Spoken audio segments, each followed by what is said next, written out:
Yes, so thank you so much for joining this I don't know, open lecture, we can call it. and so I'm also, we thought that maybe depending of course of how many people will join eventually, but we will I am recording this lecture because the whole idea was to help me to record this as a guest lecture for a class in positive psychology. So today I'm going to talk about like very basic things about how the time is studied in psychology, and also how most of my research is about time perspective. And so we have this notion of the balanced time perspective within that field, so I will try to explain that. And also, if you want, it is also possible to take the test, and you can also kind of relate then with the scores and the models that you use in terms of your own temporal profile.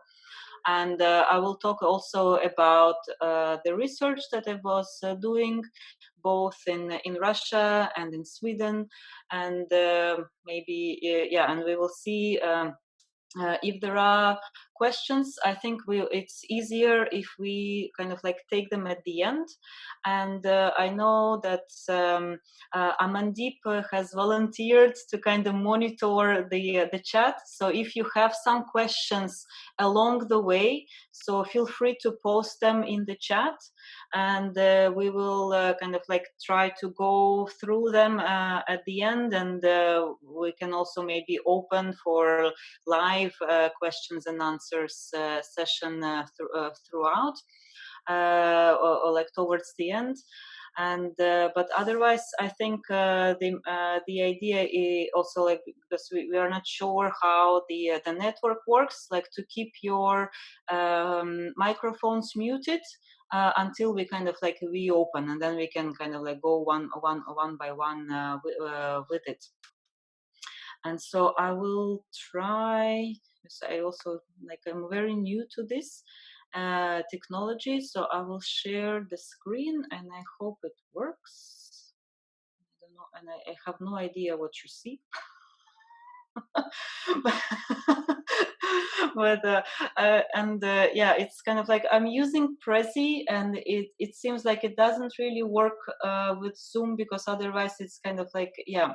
But in any case, but very warm welcome to this open lecture on psychology of time and time perspective, and it's also links to well-being. And just also to give you a few things, kind of like noted that I was thinking that, yeah, I will talk a little bit about the time perspective network, the psychology of time. Maybe if we have the time, like a bit of pace of life, then the time perspective, and most of the time I'm going to spend on talking about the balanced time perspective and the psychological well-being, and how they are linked. And also to just to kind of present myself. So my name is Anna Sircova, and originally I come from Latvia, and now I live in Denmark, and this is my sixth country that I'm at home. And so also a lot of the things that are connected to time, they're very much linked to also to me living in different places. And I would like to start out with this picture by a friend of mine who is an art photographer, and also a quote by Albert Einstein, which I find very insightful. So he was saying that for us, convinced physicists, the distinction between the past, present, and future is only an illusion, although a very persistent one. And of course, we can also hear a lot of the times that physicists, they would say that time does not exist. And for me, as a psychologist, time does exist, but especially in this very subjective feel of it. And we can also see that like the basic mechanism of telling the time it is based on when we can distinguish between before and after, then we can say that the time exists. And in some of these clinical aspects of this, we can really observe when this basic mechanism is broken, when we can't distinguish between before and after, then there is no time. There is this sense of timelessness.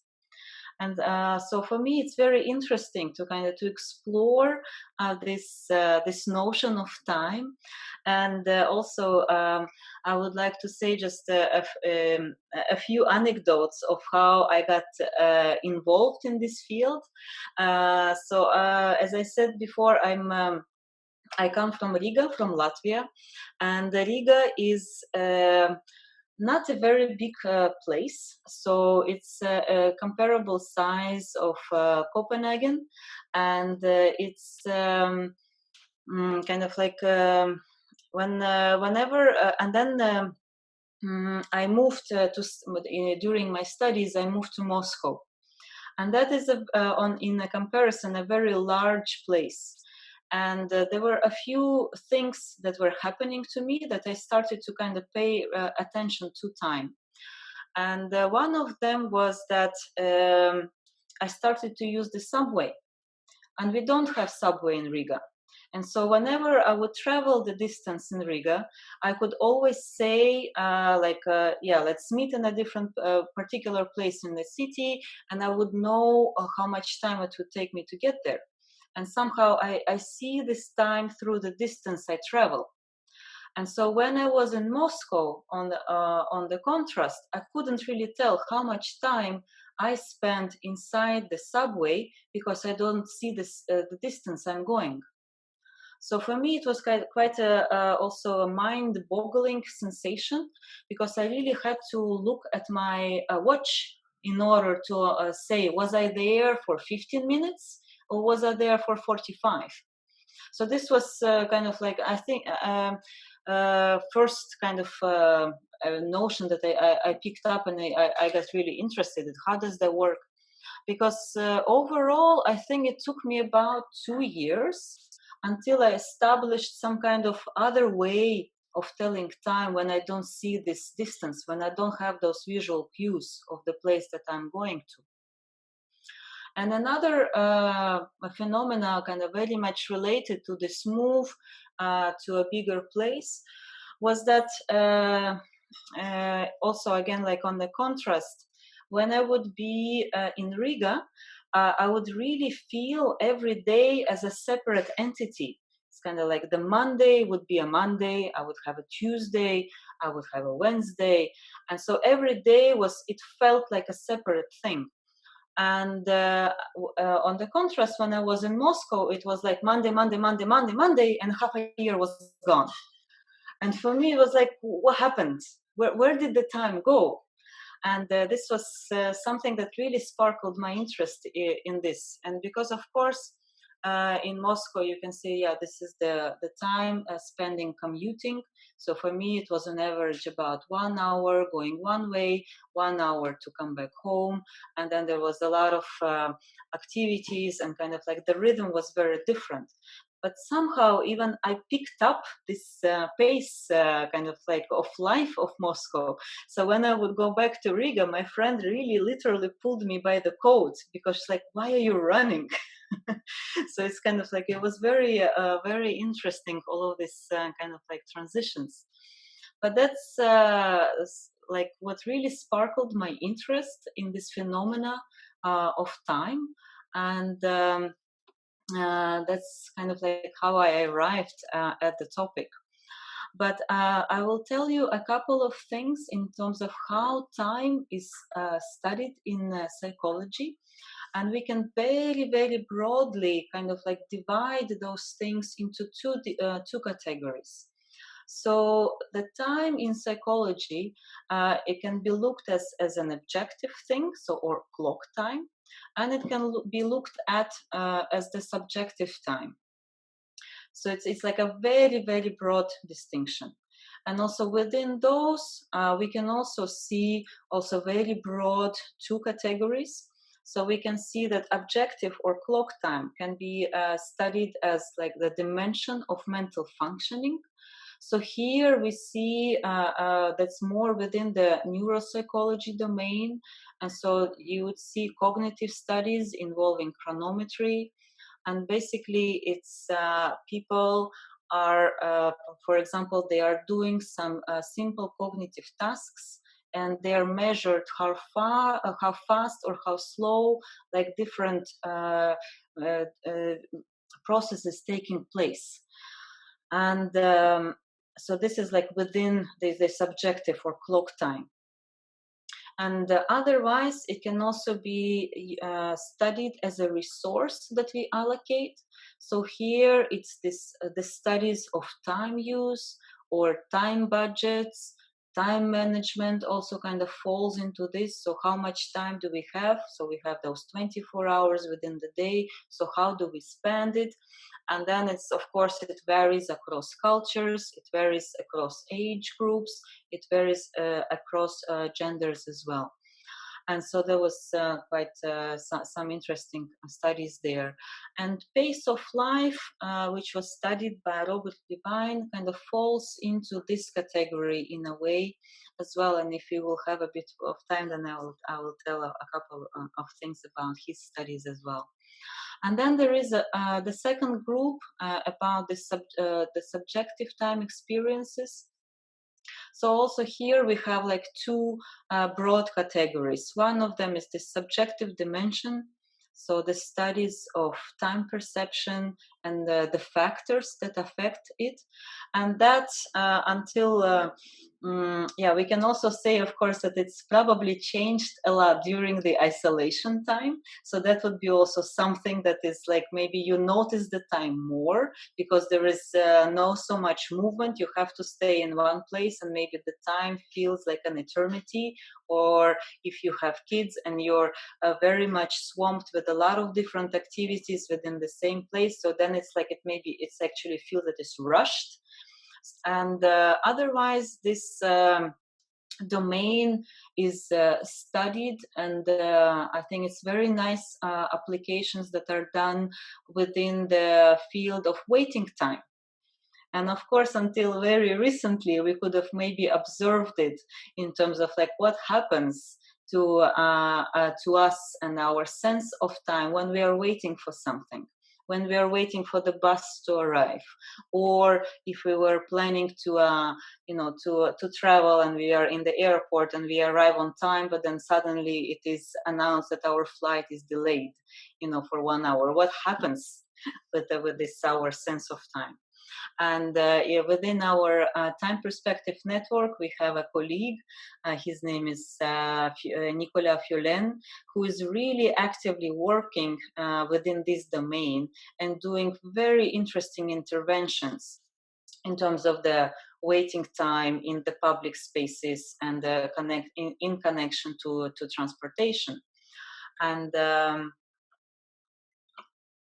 some of his work, I think, is super important because in the transportation also, and especially when, for example, a train is late, so which doesn't happen very often, but this is like a negative event that is kind of like can be really stuck in our minds. And if you look at the statistics, maybe it's late, I don't know, like 2% or something out of the time.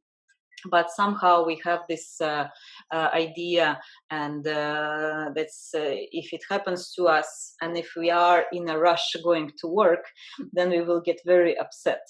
And if we are traveling for a vacation, so we don't really don't really mind the same time, the same type of lateness. But some of these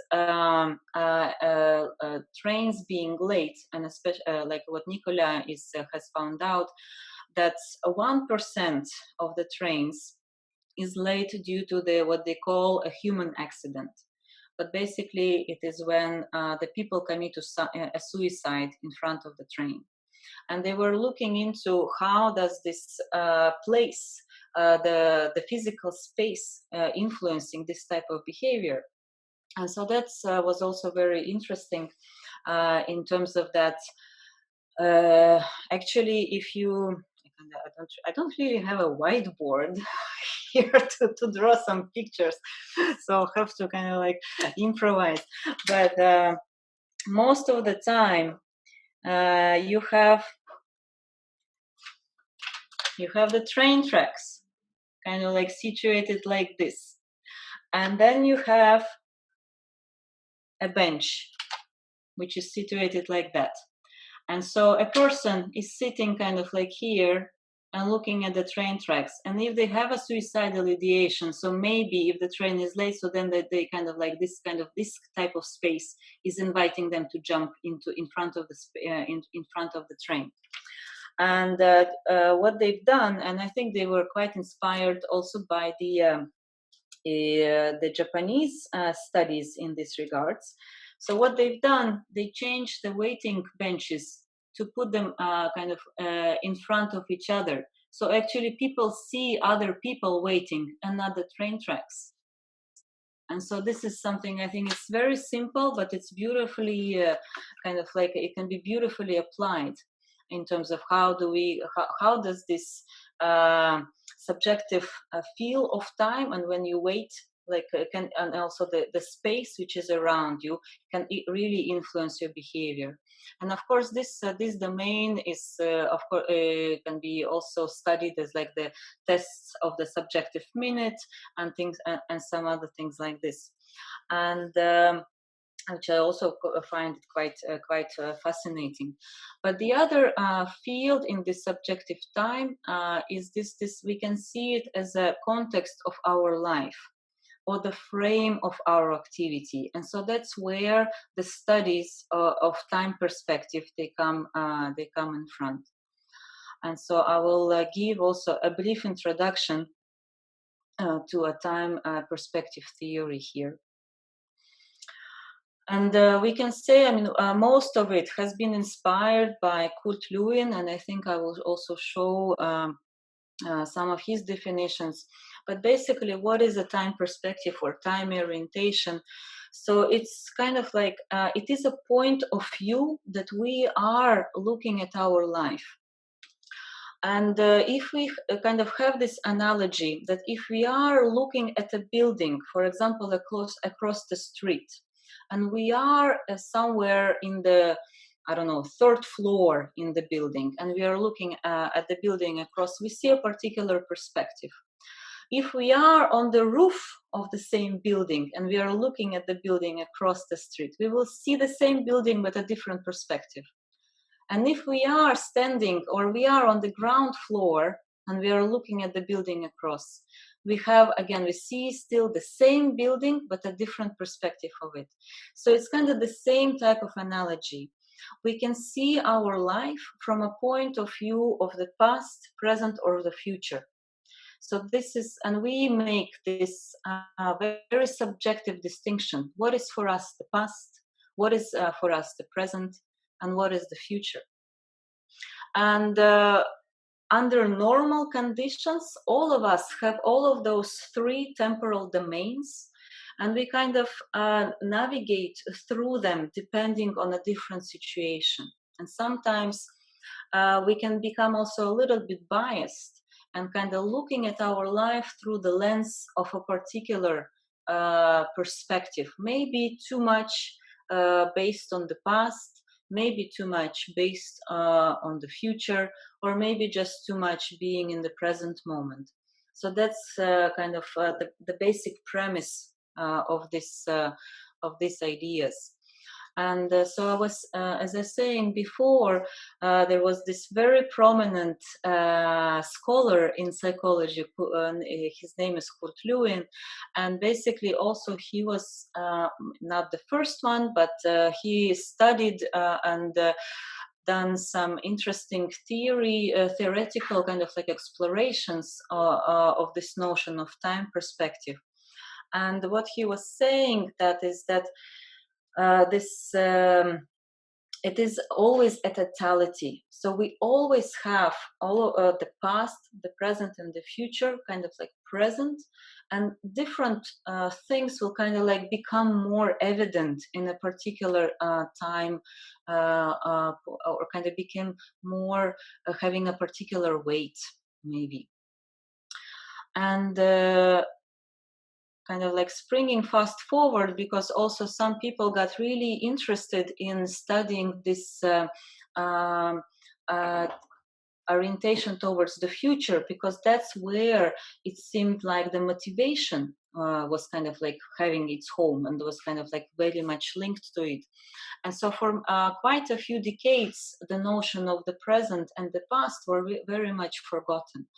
And Philip Zimbardo, based also on his Stanford Prison experiment, kind of brought those domains back again into light. And Philip Zimbardo, as you might know, and you might heard his name, is very kind of like famous and infamous for his Stanford Prison experiment. But the basic idea with this experiment was that actually it was students who participated in it, and they were randomly assigned a particular role, and things started to get wrong very fast. The experiment was supposed to last for about 2 weeks, and they stopped it on the 5th day because of all of these different events happening. And you can see both the documentary movie and the feature movie kind of like explaining and showing what was happening. But when they were debriefing the students, what they could see is that although the students who entered the experiment, they were largely future oriented. And due to the events that were happening in that experiment, this kind of like also their totality of the time perspective was really broken. So some people got really stuck in the past because maybe of the traumatic events that they experienced during this experiment, and they were maybe ruminating about the negative effects, and both either what happened to them or what they have done. And for some other people, they kind of this past was too traumatic, so they kind of like chopped it off. And so they were like just living in the moment, really living in the present moment, because the future also got very much distorted. So and that's where also Philip Zimbardo kind of like got interested in what is actually happening to this the totality of this flow of time. And so he proposed a model that we kind of like, we have this past, present, and future, and there is also a balance to different experiences. So we can see our past in a positive or negative way. We can kind of have different attitudes towards our present. He labeled them fatalistic or hedonistic. And also he proposed that there is one dimension of the future. And our colleagues in Sweden, they decided and also showed actually that a future can also be both positive and negative, and this also should be be taken into account. And so, just very briefly to explain, and then otherwise, there is a very nice animation done about the time perspective theory. But we can say that these two aspects of past orientation. There is the past negative, which when the past is predominantly seen as unpleasant and aversive, and that could be due to the real traumatic events.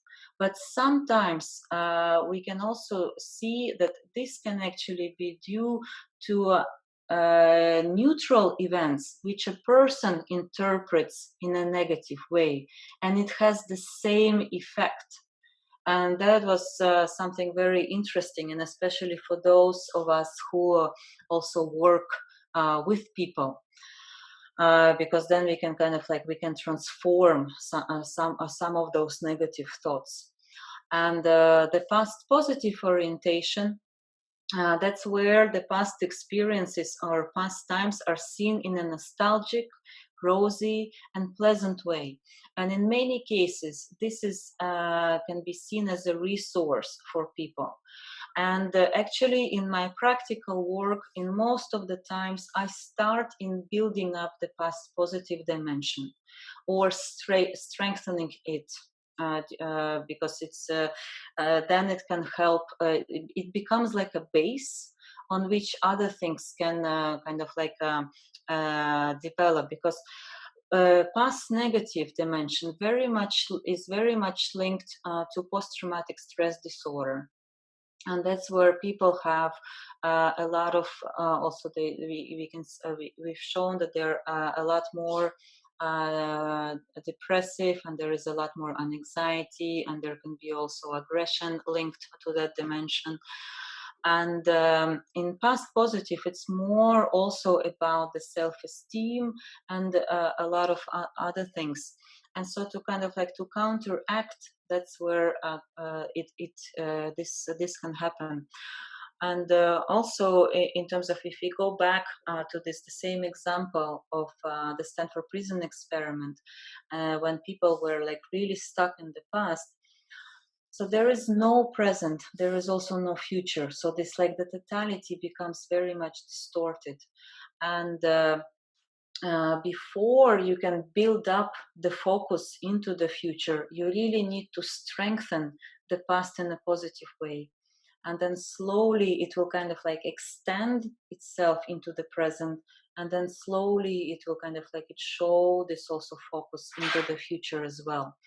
And you would see, if you work with people who are depressed, you would really see this pattern. So once they kind of start just mentioning some kind of things about the future, then you see, okay, that's when really the recovery is really happening. And so in terms of the present orientation, so also there are at the moment two dimensions, but we are currently also working on this model, and so I think it's going to be expand a little bit even more. Because we can say right now that there is the present hedonistic aspect, and then there is the present fatalistic part. And inside the present hedonism, there is actually quite a few things that are kind of like put together. But people see their present as full of pleasure. They really enjoy the moment. It's kind of like a devil may care type of attitude. But so they don't really consider consequences for their actual behavior. But there also the elements of mindfulness are there as well. So people who can really kind of like stop in the moment and smell the roses, they're also partly hedonistic. And so that's why we at the moment working on in terms of to this kind of like this I don't know what's the word, like the kind of uh, I don't know, like to not disengage, but disentangle. There we go. Kind of like, because there is something about being a risk taker and being very impulsive, but also being something about being mindful and really being able to be present in the present moment. So that's about this dimension. And in terms of the present fatalistic, so here people really strongly believe in fate, and they kind of like they don't have an agency in terms of whatever they're going to do. They don't believe that they can have an effect, and so that it can't influence whatever is happening in their lives. And in terms of the future, so there is this future positive orientation, which is really characterized by having the goals for the future, making plans for the future.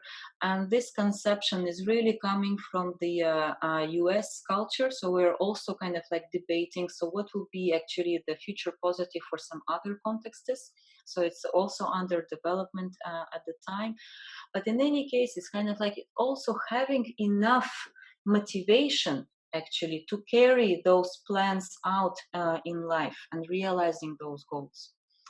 And then the future negative, and that's what our colleagues from Sweden, Grazia Carelli, she added that dimension, saying that the future can also kind of, it's not only always seen in positive way. We not only have the goals for something to happen, but we can also see it as filled with a lot of uncertainties and anxieties and fears. And kind of like the researcher in me is thinking that if we would do a research now, maybe this dimension is going to be blossoming. But it's something that's also quite interesting to experience these days. So this is very briefly in terms of those 6 dimensions that constitute this totality of experiences of the time perspective. And naturally, of course, all of us, we have at some degree all of those different dimensions present. And so that's why this idea of the balanced time perspective kind of was born. Initially, it was proposed by Philip Zimbardo and John Boyd, but then Ilona Bonivel, who also done a lot of work in terms of positive psychology, so kind of she jumped in and proposed a couple of more things there. So I will look now at a couple of definitions of this concept, and we'll try to see if kind of like can we actually live up to the expectations of the definition. Because initially it was proposed that this balanced time perspective profile would be the most psychologically and physically healthy for individuals, and also optimal for societal functioning. So it's quite a big promise, because we kind of like, if we have this balanced time perspective, we have it all in a way. And so that's what we are kind of like trying to look into this. Do such people actually exist? And if they do, so how do they live their lives? Because then maybe we can learn something from them. So that's where we kind of like we started. And so another definition of this concept is also saying that it is a mental ability to switch flexibly. So this is a cognitive component here, so that we can change those different temporal focuses, right? Among this ability to switch flexibly among time perspectives, depending on what we're doing. So depending on the task features, depending on the situational consideration, so depending on the context, what is around us, and also depending on the personal resources. What do we have inside us as a person? Rather than be biased towards a specific time perspective that is actually not adaptive across the situations. And so far, what I can say, a lot of the things have been studied within this definition, but not the first one. So the mental ability to switch flexibly, so the cognitive component, has not really been studied yet. So in case you would like to contribute to this field, you're more than welcome to join us in this endeavor. And another colleague from our network came up with a very similar definition, and totally independently. Yelena Kazakina, who is more, she's a therapist, and so she was also kind of noticing some interesting phenomena happening to the people's perception of time. And so what she is saying actually is that the more consistent an individual is in their evaluation of the personal past, present, and the future, so the more balanced the present, the past, and the future are. And I think I will come back to that definition after some of the things I will show you that I've done as part of my research. So these are like a couple of theoretical backgrounds. And so then we were, now my presentation doesn't move. Wait a second. So when we kind of like we looked at this definitions and the theory, so we're trying to see what would be this optimal profile, how would it look like. So if we have the Zimbardo time perspective inventory that measures different dimensions of time perspective, so how can we calculate it? And so there were quite a few different models, and I will spare your time in terms of going into the details of every single of them and how to measure. But the idea was that the past positive should be quite high in these people. The future should be moderately high, because also if you live too much in the future, so then some other things kind of like become unbalanced. And then the present hedonistic should be moderate, so we should still have this ability to kind of like to live in the moment and stop and actually smell the roses or taste our food. The past negative, present fatalistic, and the future negative should be low. Also kind of like an interesting way to say high, low, moderately high, whatever. And so how do we actually measure that? And so also there were a couple of ways of actually calculating it. And so far we came up, or at least the model that I use, also both in my research, in my practical work, I work with this type of scores. And so this is based on our research based that we've done in Sweden together with Grazia and Brit and Marie.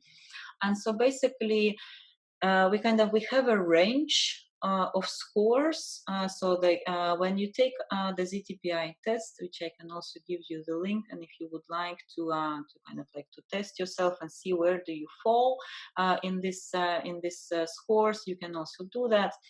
But this model allows us to be not dependent on the simple things. So because usually like it would be the scores would be very much sample based, and here it just depends on how many questions there are in a particular dimension.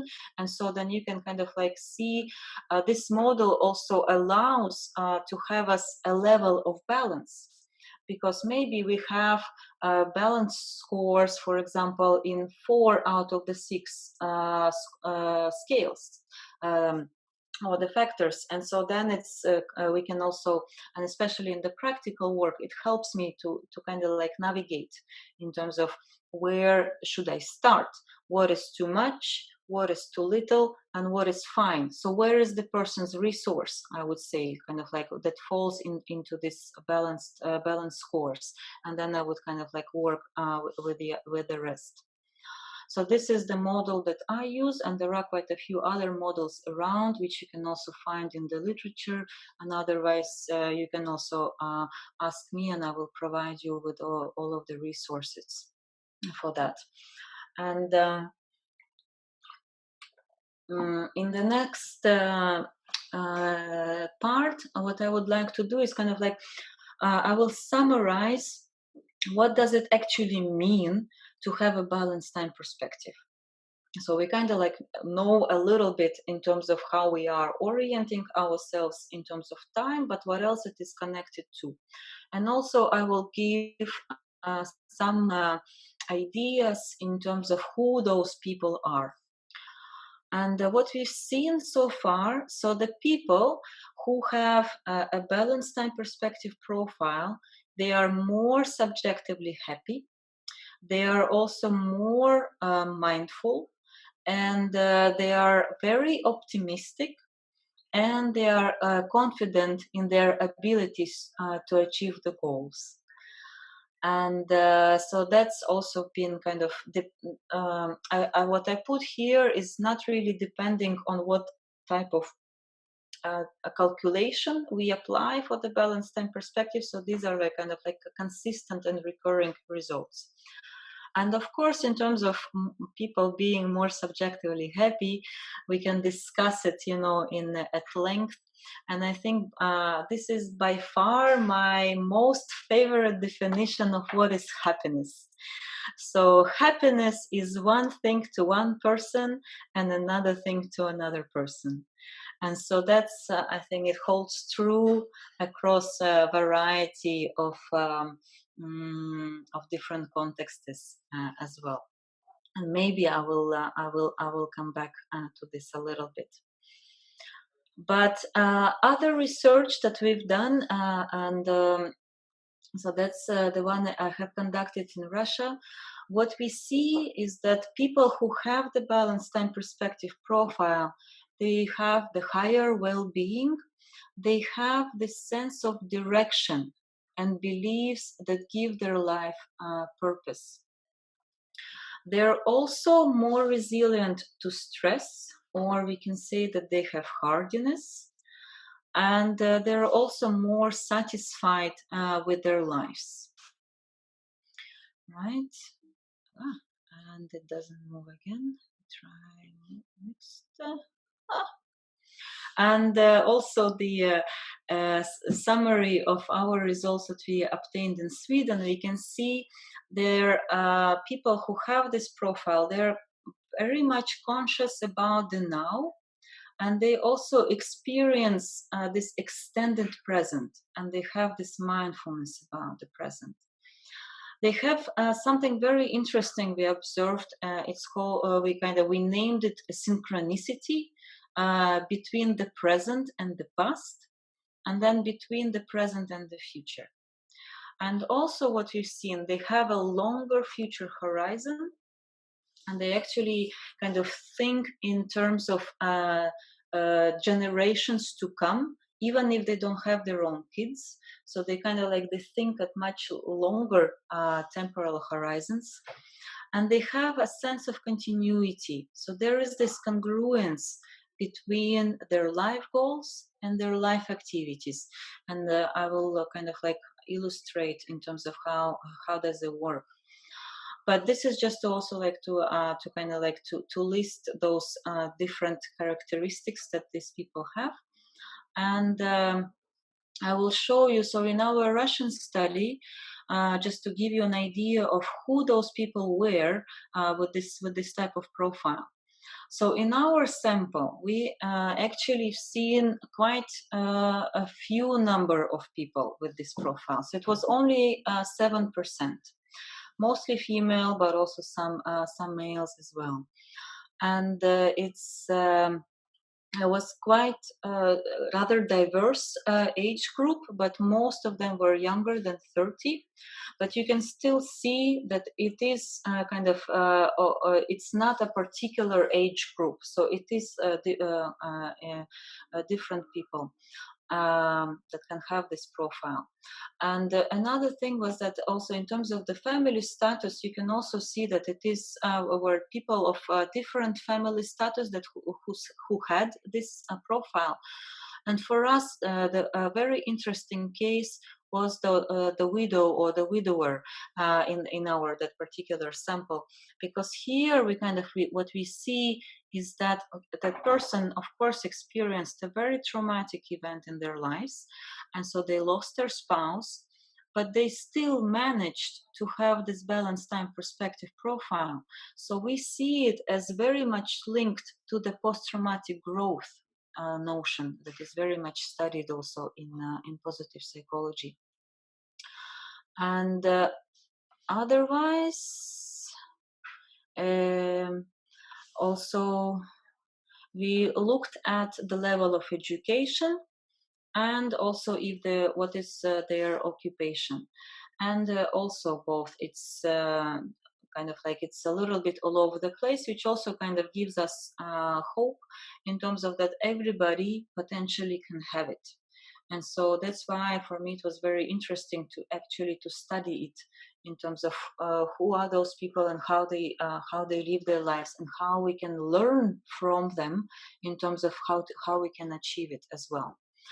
And so because in our Russian study, so this was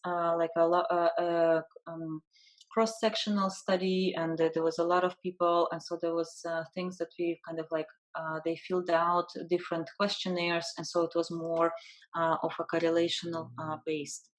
But our study in Sweden, where we show all of those different effects, what we've done there we actually kind of singled out 7 people who would qualify to have this balanced time perspective according our definition and the procedure of calculating it, and we had interviews with them. And so after 18 months, we had follow-up interviews with them again. And so they also had like a lot of other scales filled out and some other things in between. So that's it gave more kind of this in-depth information about those people. And so here we, as I said, so we had 50 people, from which, according to our criteria, we found 7 people. And here the ratio was kind of in reverse. So we had only 1 female participant and the rest were male. And so the age, they were also between 21 to 26, but also 1 participant was over 50 years old. Family status was also a little bit all over the place, married or not married or single. And the older person had children. And for most of the occupation, there were university students, but also one was a full-time employee and one was retiree due to health. And besides giving them the ZTPI, so we also conducted, as I said, this in-depth clinical interview that we used a projective technique, we used some cognitive measures, we used clinical measures, and then also life satisfaction measures. So that was kind of like to get an overall picture. And so, of course, we've seen that they score very low for depression, very low scores or the kind of on this symptoms checklist. So they suggesting that they are actually asymptomatic, and in terms of their well-being, they scored very, very high or to very high scores, both on the subjective well-being and the psychological well-being scales. And but I think the most interesting part was shown from their interviews with them. And I will try to guide you through this kind of like time mandala, what our colleagues were calling it. But you can see that if you look at their past, so they're not really preoccupied with their past. So until you ask these people, so they kind of like it's not really there. The past is there, but they don't really think about it. But the past gives them this stability and rhythm that kind of like it helps them to keep the same also stability and rhythm in the present. And in the present, they really live very much in the present moment. They're also very much aware of time in the present. And this might be a cultural bias, since the study was done in Sweden.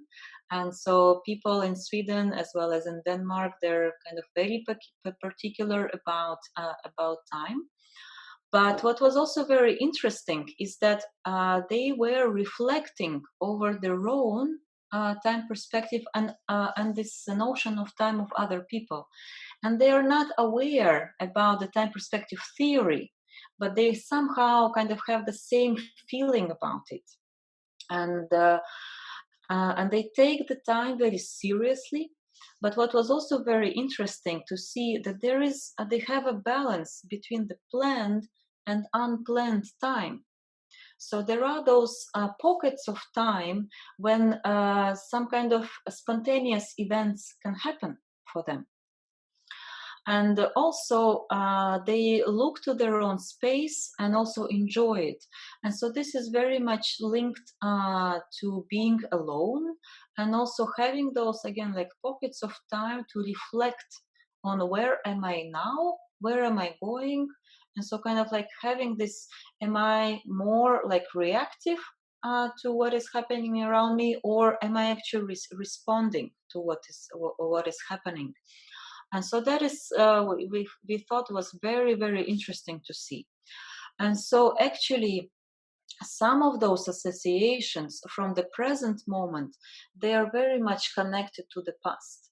to this stability and rhythm. And it's mostly about like some family traditions and some kind of family gatherings, but there is like this stability that is there. And in terms of the future, they're very much positive. They have this very positive attitudes towards the future, and they have kind of like a background, like a refrain. It was always going like from one interview to another. It will work out. And this is also might be like a cultural thing, because in Sweden, I think particularly, is a very interesting country, because it is a country on which land there was no war or armed conflict for 200 years. So of course it kind of like it allows for a particular stability to occur. They had, of course, there are also like economic downfalls, and a lot of people migrated to United States, for example. But still, it's a different way of having kind of like life around you.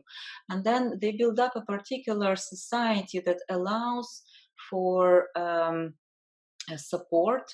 So if you become unemployed, so there is a lot of support. And if you're a student, you get a stipend actually on which you can live, not like in Russia, for example, and things like this. So it's this kind of like having this trust that it will work out. It might be also coming from this overall environment as well. And they do have objectives for the future, but it's not something really set in stone. It is quite flexible in this regards. So the people kind of like, they have a view of where they want to be. They have a direction more in this regards. And so that's why there is this connection to the present, and this kind of awareness of the time in the present, because they do plan to achieve the different goals that they have in the future. And so that's how kind of future is living also in the present moment. And in the middle, we have that they're all kind of like interconnected. So there is the significance of past for the present, but also for the future. So it's very much kind of like the sense of continuity. It is there. It goes from the past. It kind of floats into the present, and it goes enters into the future. And the sense of consistency also, what Yelena Kazakina was saying, is kind of is there.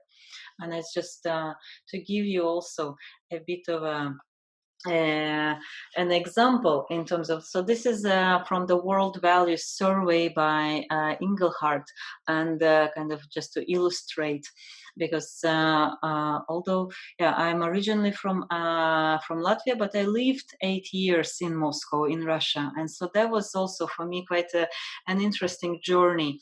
So Russia in this kind of like conceptualization, you can see it's very much regarding the survival values.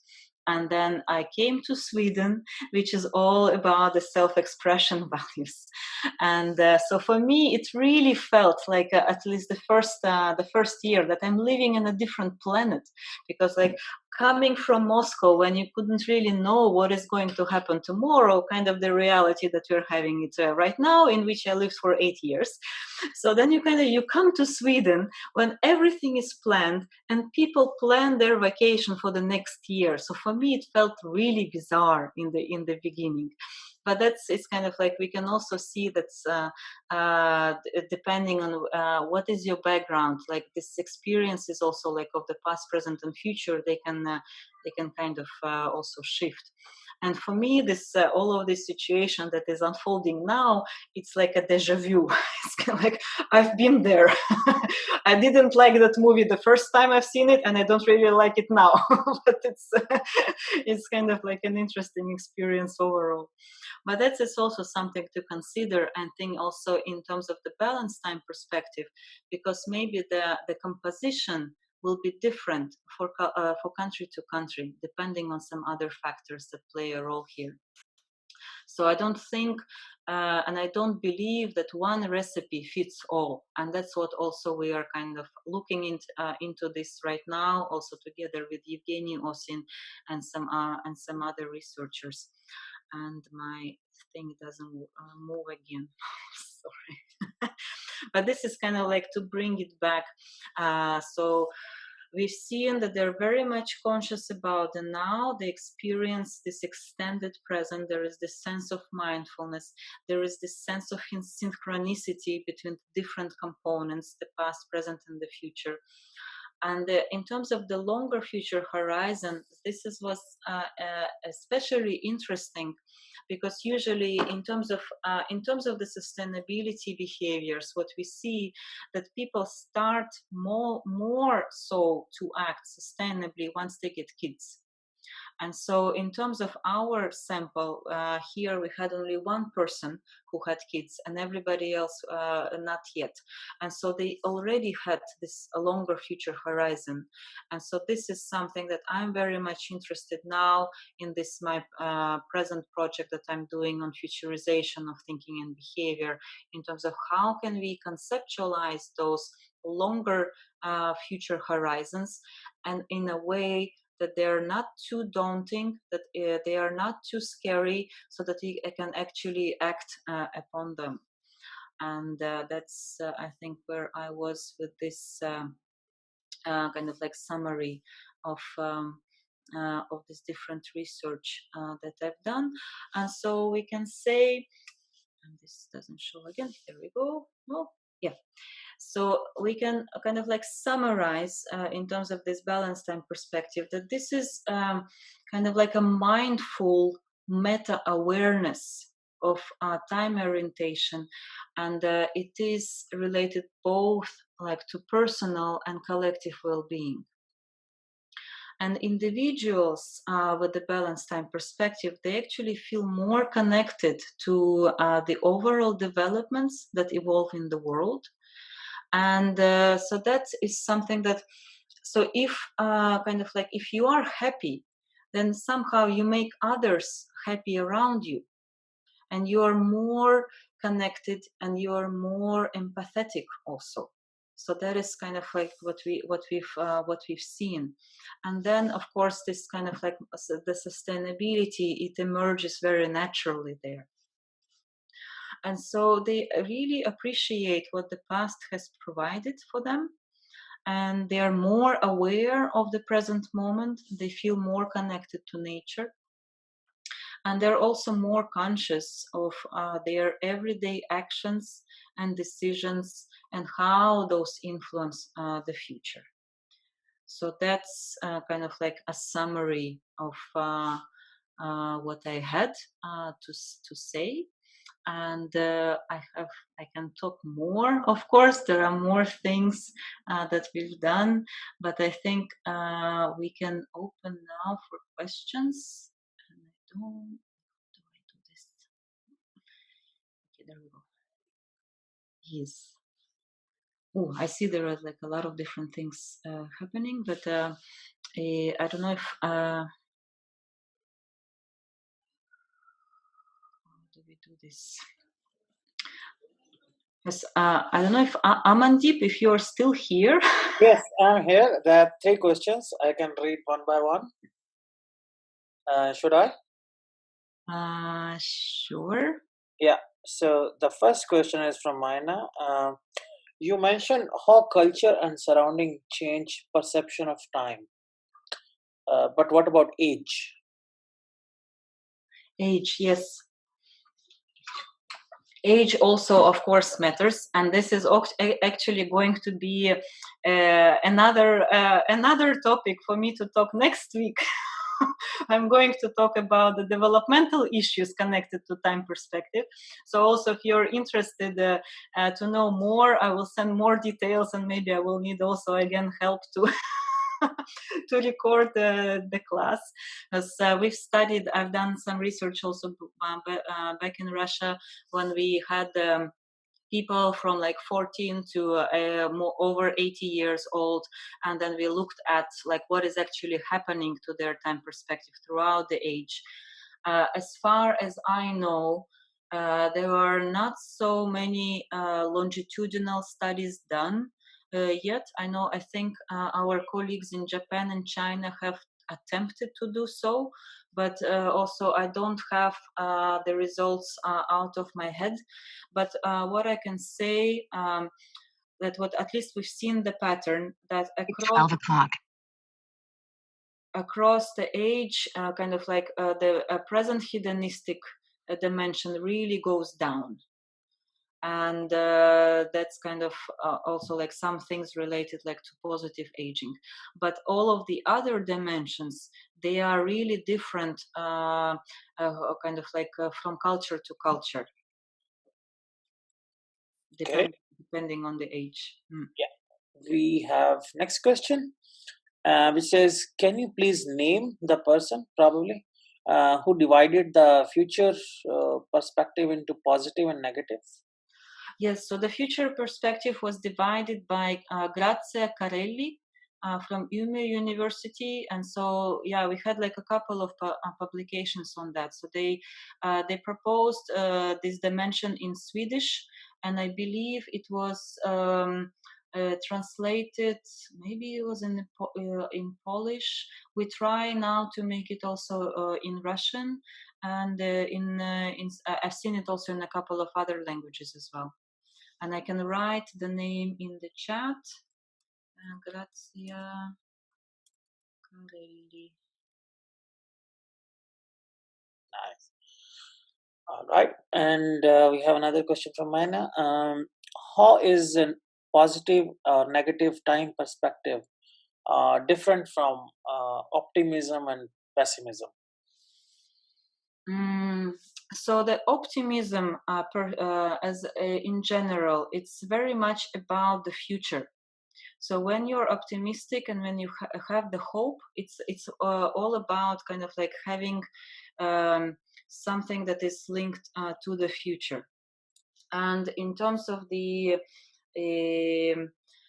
because we have this both like the positive and negative for the past and then also for the future, so it's a little bit kind of like different, but they are connected. I'm not sure if it's kind of like from the top of my head, I can't remember a study where like the optimism or pessimism was kind of like linked to the time perspective, but I can take a look and maybe give you an answer. But what I can also kind of like recommend is that when we published this book, I don't know if you see it in Mirror or can you actually read, but in the and also maybe I can send the link. But what we've done also besides like different things in that book, like different chapters, but what we also have done is kind of like a nomological table. So whichever different research was done at the time, and kind of like different concepts which were connected to a particular dimension, we all listed. And so it could be that some of the optimism was studied, but I can't remember from the top of my head. Yeah, we have next question. How does one increase its balance time perspective? Very nice question, and this is something that's we also worked a little bit with Ilona Bonivel. So we actually also have an article in terms of like this different coaching strategies that can be used depending on the scores that you have, like what type of time perspective, the dominant one you have. And so this is also like I can also both send the link. Maybe I just try to do it now, because it is available on ResearchGate, so you can just kind of like have the article, and it gives like a list of different exercises as well. And otherwise, also what I'm doing, I developed kind of like a course that people could people can join, and that's where we will look at different different aspects of the time perspective, and seeing where people have their resource already, and what can be done to kind of like to enhance it. And let's see, I have like a list of different activities. Wait a second, I'm just gonna, this is the link I will just give in terms of the different coaching strategies, for example. And I have, yeah, kind of like based on my practice, I compiled also like 7 steps in terms of what can you do, or like different activities that I offer, like also people depending, but it's kind of like a list that anybody can benefit from. And if we have more time, then I can also just kind of like go through those suggestions. And also, maybe if you can also give the link how to evaluate your balanced time perspective score. Yes, so I can give a link where you can take the test. It will give you the overall score, which you can then relate. So this I'm posting the link now to the chat, so you can take the test. It includes all of the 6 dimensions, so also the past positive, past negative, present hedonistic, present fatalistic, future negative, and future positive. And then it will the score will arrive to your email address. And so then maybe, so yeah, it will, I don't know, if you want to do it now, it will take maybe about 15 like 10 to 15 minutes to fill it out. It has about 60 questions or 62, something like this. And so then you can have a score. And just if I will go back just in a moment, I can pull out, yeah, this one. So once you receive the score on your email, then you can compare it to this theoretical score that kind of like that we use. So this is like the range of the scores. So that's how we conceptualized it, and maybe then I can also just I can paste it to the chat, I suppose.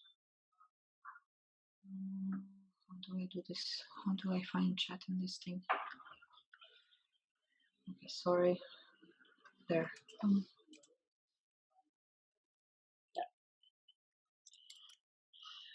And we have a couple of more questions. And one is the negative future perspective integrated in the ZTPI now? In some countries it is, but not everywhere. But I mean, we really strongly recommend. So if you are a researcher and if you want to do the research, because at least what we've seen, the model becomes much more stable if you have all of the 6 dimensions. But maybe also like the present hedonistic will kind of like fall into 2 others. But it is like there is the English version available, and I think it was translated into Polish, and we hope to do it also in Russia. And I've seen some other, maybe in Lithuania as well, but I've seen like a couple of other works that but it really makes sense. It's like I would really warmly recommend to use it, and especially if you're a practitioner, because it really makes a lot of sense in practice. Okay. We have maybe this is the last question. Well, it says okay, we have more than this question. You suggested that depending on the situation, context, personal resources, one can achieve a level of balanced time perspective. Based on your research, was there a common situation or set of situations that the people had in the Swedish research? Mm. there were like a few things that we kind of like that we noticed that contribute to their being balanced. Something in that we've seen, that they all were coming from whole families, so their parents were not divorced, and usually they would have siblings, so they were not the only child in the family. They would have also a wide range of interests in their lives, and also belonging to different communities. It might be church, it might be sports, or it might be the choir, but they were always engaged and embedded in some kind of social network, kind of like they always had like real people around them. And otherwise, yeah, it's like it was other those things that they really kind of have this balance in between the planned and unplanned time. Although Sweden is kind of like it's Denmark, it's the punctuality is of very high value, and so everybody has agendas, and everybody is kind of like planning their meetings with other people very much ahead of time. And but these people, they somehow had this also spontaneity in them, which is not very characteristic, I would say, in this cultural context. So that's I think what kind of like really stood out from that research. Okay, we have the last question. How quickly or slowly the time perspective can be changed by therapy? It really depends, but there are some really positive uh, illustrations. So also our colleagues, they established a center and they work with the war veterans, and so they actually kind of developed this. There is also a book which it's called the Time Cure, but they developed a particular program of how to work with people who have the post-traumatic stress disorder, and so they propose like a few things. I'm not sure though if they mention how fast or how slow it takes, but it would really depend on the case. And I think we also would need more research in this practical area. And maybe we can try also to arrange a dialogue with Yelena Kazakina and some other practitioners who maybe apply this type of model to maybe like provide more insights, because for me, I'm rather new in this area, and so I'm too early for me to answer. Mm-hmm. All right, we have one more question which came in. Um, how does balanced time perspective can be described in the context of patients with dementia diagnosis? You mean the problems related with perception of time? I don't think we have any cases. At least I haven't seen any literature on this. Um, patients with dementia. I wouldn't be able, I think, to answer this particular question, but that is definitely very interesting. I don't know. I see Svetlana Klimanova here. Maybe you can answer. More clinical practitioner than me. Can you repeat the question? Sorry. Okay, I am going to read it again. How Yeah. does the balanced time perspective can be described in the context of the patients with dementia? With mental health disorders? Sorry. With the dementia. With dementia. Well, my area of expertise is addiction. So I guess it's a very interesting question because basically people are losing the sense of Yeah. the past and the present and basically the future, right? So it's a very interesting line of research, but unfortunately, I'm not Mm. familiar much with that. But it's interesting though. Yeah. Yeah. Yeah, I don't think I've seen any studies actually done on this, but it's a Mhm. great question. Yeah. Yeah. Yeah. I think that's a very sort of promising line of research, actually. Yeah. Yeah. Mhm. Yeah, thank you. And we got one more question in the chat. Can, can life events change someone's time perspective?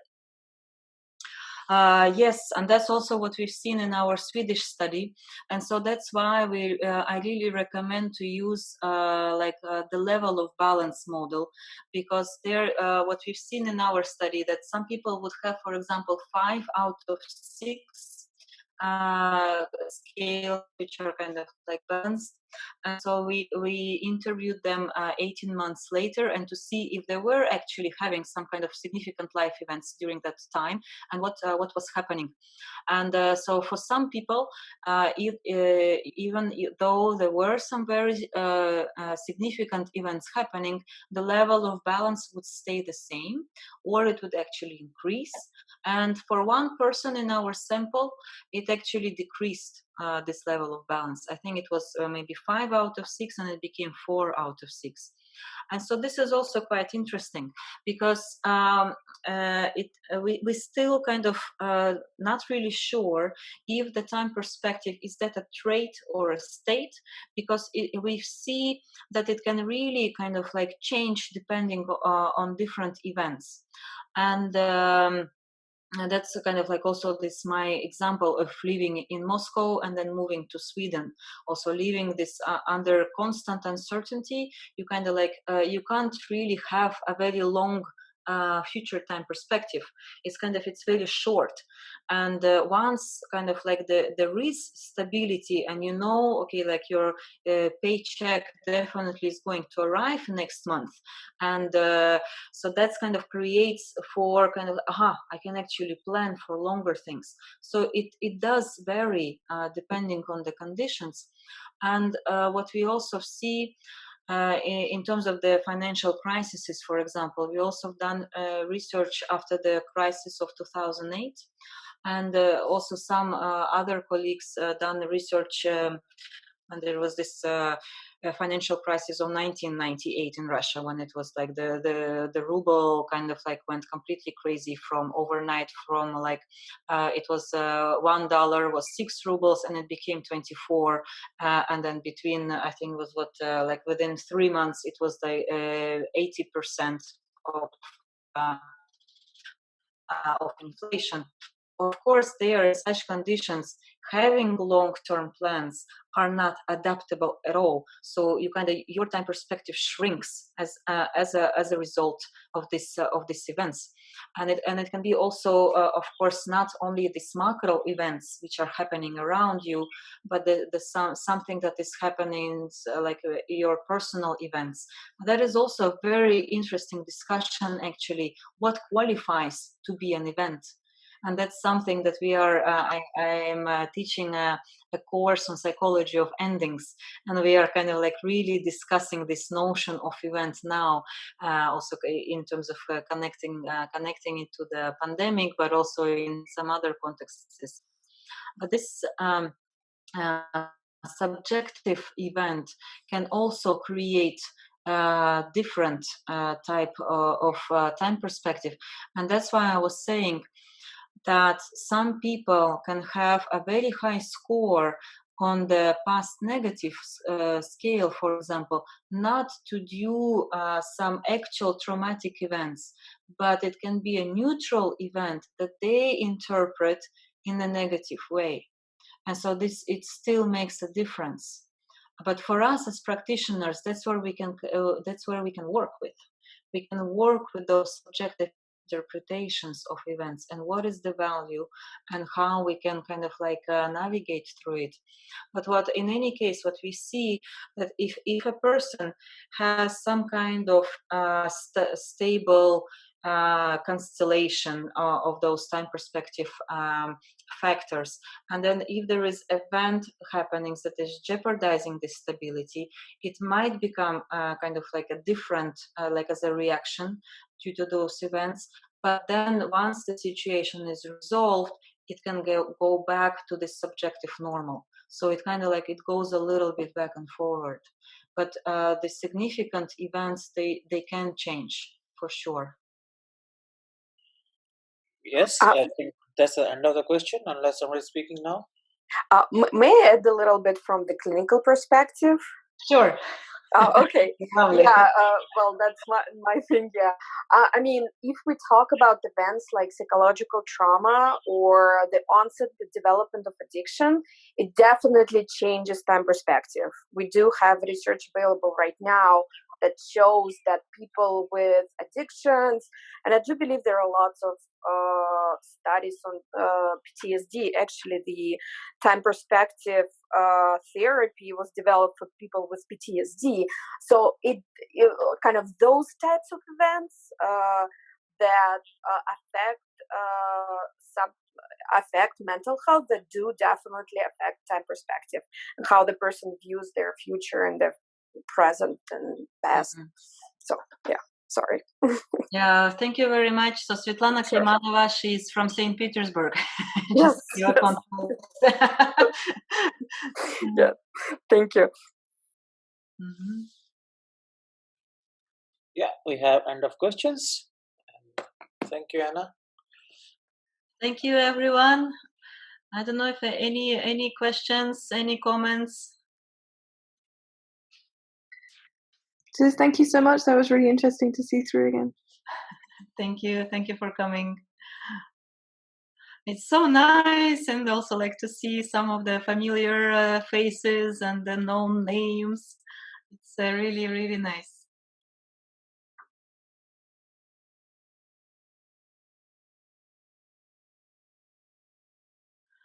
All right, but if yeah. Thank you. Different people are waving at me, so I'm waving back. But thank you so much. It's been really helpful for me, and I hope that I made some sense. It's the whole context of this making online classes is very challenging for me. So I'm very grateful that you joined this conversation, and yeah, I will be posting. So as I said, I will probably next week I have to record another class for the developmental issues of time perspective. So if you want to, if you want to also listen to that, you're more than welcome. And we are also going to have kind of also like an open lecture on 28th of April, and we talk together. Like, so it's going to be me, it's going to be Evgeny, and most likely James Jones. So we will talk about the cultural aspect of time perspective. And so that's 28th of April, 4 p.m. Copenhagen time. I will post. So it's, if you are free and you're curious about the topic, you're also very warm welcome to join us. But have a lovely Sunday, or I don't know what is your time zone. And it's been really, really lovely. Thank you so much. Thank you, you too. Thank you. Thank you.